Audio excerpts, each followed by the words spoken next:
Amin. Pembacaan firman Tuhan Injil Matius pasal 27 ayatnya yang ke-45 hingga ayatnya yang ke-56 di bawah judul perikop Yesus mati ayat 45. Mulai dari jam 12 kegelapan meliputi seluruh daerah itu sampai jam 3. Kira-kira jam 3 berserulah Yesus dengan suara nyaring, Eli Eli lama sabachthani, artinya Allahku Allahku, mengapa engkau meninggalkan aku? Mendengar itu beberapa orang yang berdiri di situ berkata, ia memanggil Eli. Dan segeralah datang seorang dari mereka yang mengambil bunga karang, mencelupkannya ke dalam anggur asam lalu mencucukkannya pada sebatang bulu dan memberi Yesus minum. Tetapi orang-orang lain berkata, jangan, baiklah kita lihat apakah Elia datang untuk menyelamatkan dia. Yesus berseru pula dengan suara nyaring lalu menyerahkan nyawanya. Dan inilah tabir bait, dan lihatlah tabir bait suci terbelah dua dari atas sampai ke bawah. Dan terjadilah gempa bumi dan bukit-bukit batu terbelah dan kuburan-kuburan terbuka dan banyak orang kudus yang telah meninggal bangkit. Dan sesudah kebangkitan Yesus mereka pun keluar dari kubur lalu masuk ke dalam kota kudus dan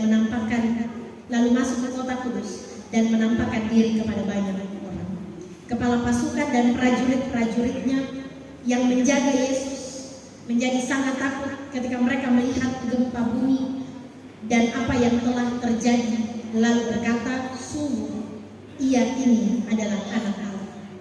Dan ada di situ banyak perempuan yang melihat dari jauh, yaitu perempuan-perempuan yang mengikuti Yesus dari Galilea untuk melayani dia. Di antara mereka terdapat Maria Magdalena dan Maria ibu Yakobus dan Yusuf dan ibu anak-anak Zebedeus. Yang disebut berbahagia adalah kita semua yang membaca, kita semua yang mendengarkan, dan kita semua yang pada akhirnya menjadi pelaku-pelaku firman Tuhan. Shalom.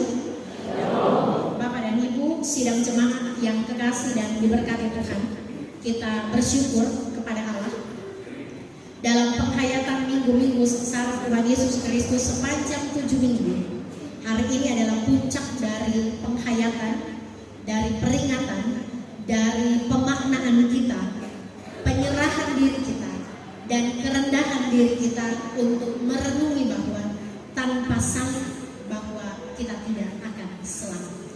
Hari ini 7 April 2023 kita merayakan dan memperingati kematian Tuhan Yesus Kristus di atas kayu salib. Pengorbanan itu, kematian Tuhan Yesus Kristus itu dimulai dari ayatnya yang ke-45, mulai dari jam 12 kegelapan meliputi seluruh daerah itu dan sampai jam 3, kira-kira jam 3 waktu itu matahari hilang, kegelapan menutupi seluruh bumi dan Yesus menyerahkan diri. Ada 7 perkataan salib yang diucapkan Tuhan Yesus selama dia di atas kayu salib. Ada 7 perkataan dan ada perkataan yang salah satunya adalah di ayat 46. Eli Eli lama sabachthani, artinya Allahku Allahku, mengapa engkau meninggalkan aku. Menjadi ilmu bagi kita dalam doktrin Allah, doktrin Kristus, bahwa Yesus memiliki 2 natur. Natur kemanusiaan, Yesus adalah 100% manusia. Yesus lapar, ditandai dengan Yesus lapar. Yesus menangis ketika Lazarus mati. Yesus ketakutan ketika dia berdoa di Taman Getsemani.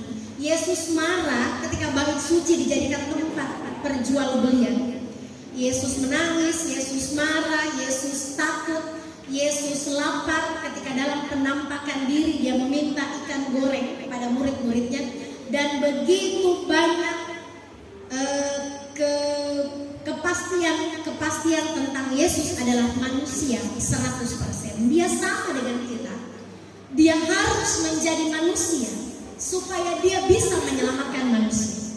Perbedaan kemanusiaan Yesus adalah dia tidak berdosa. Kita berdosa, Yesus tidak berdosa. Tapi kita lapar, Yesus juga lapar. Dia sakit, kita sakit, Yesus juga sakit. Kita takut, Yesus juga takut. Apa yang terjadi dalam natur kemanusiaan itu juga terjadi dalam kehidupan Yesus. Yesus benar-benar manusia sejati. Perbedaannya adalah Yesus tidak berdosa.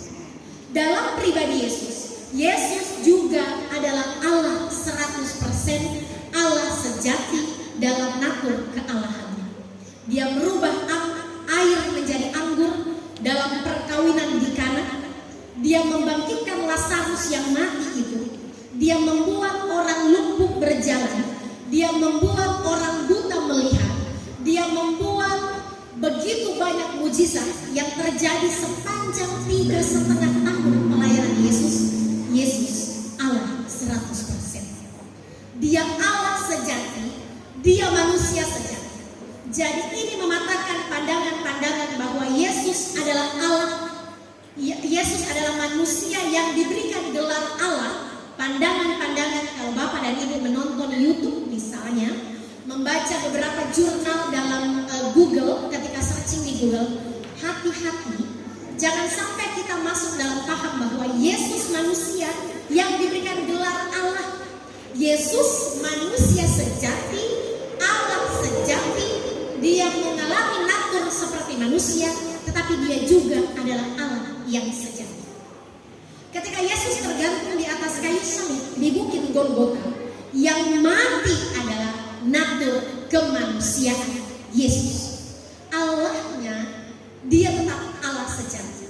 Dia kembali ke surga dalam kenaikannya, dan sekarang kita hidup dalam zaman Roh Kudus. Kita akan menanti kedatangan Kristus kali yang kedua.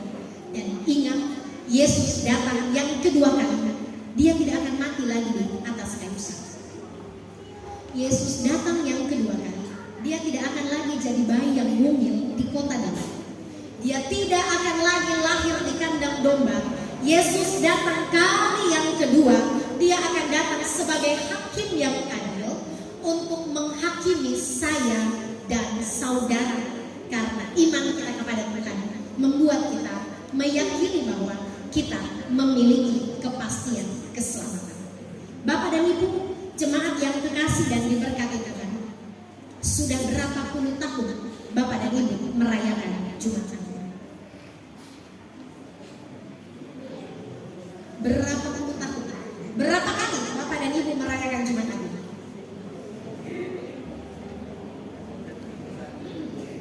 Selama hidup, kalau saya baru 17 tahun, berarti saya 17 kali merayakan Jumat Agung. Bapak dan Ibu berapa kali merayakan Jumat Agung? Seumur hidup kita. Apa yang Bapak Ibu maknai tentang Jumat Agung? Apakah kita hanya tahu dalam sejarah dan cerita bahwa Jumat Agung adalah proses kematian Yesus Kristus tersalib di atas kayu salib? Setelah Yesus mati, apa yang terjadi dalam kehidupan kita?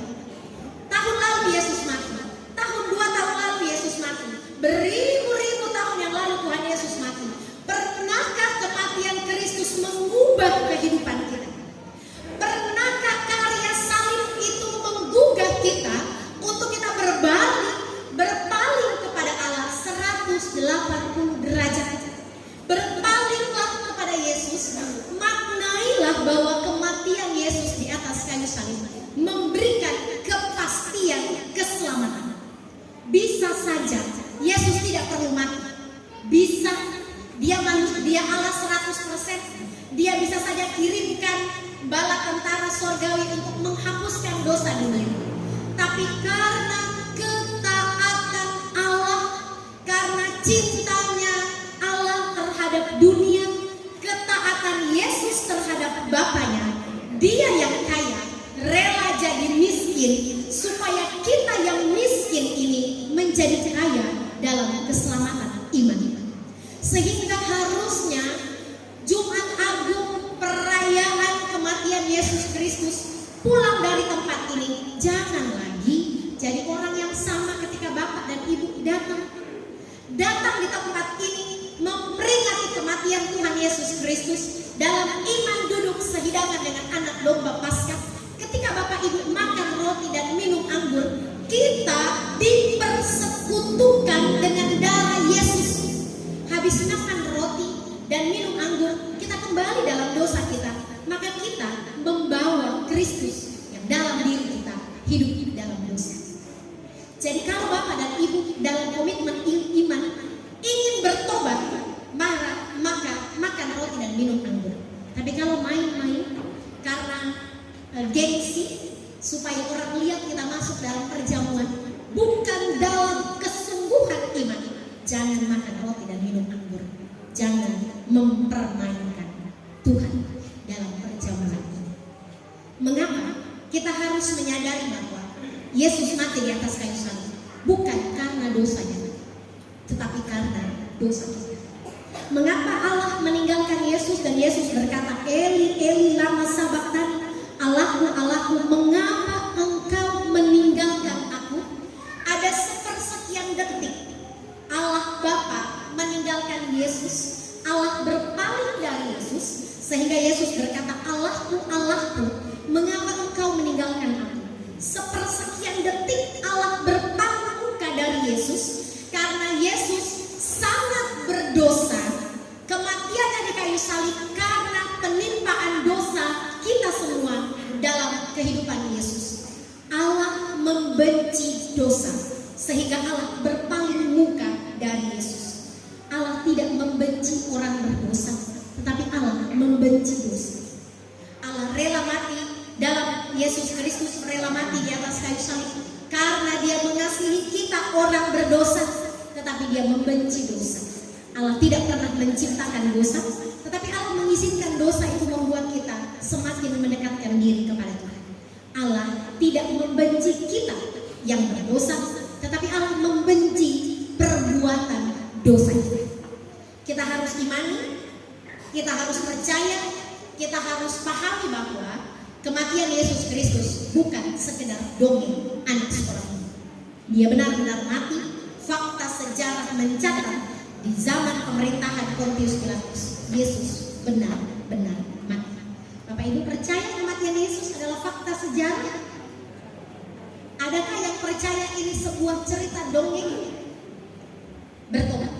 Yesus Kristus benar-benar mati, memberikan kepastian keselamatan, jaminan iman, tiket kita ke surga hari ini berlaku.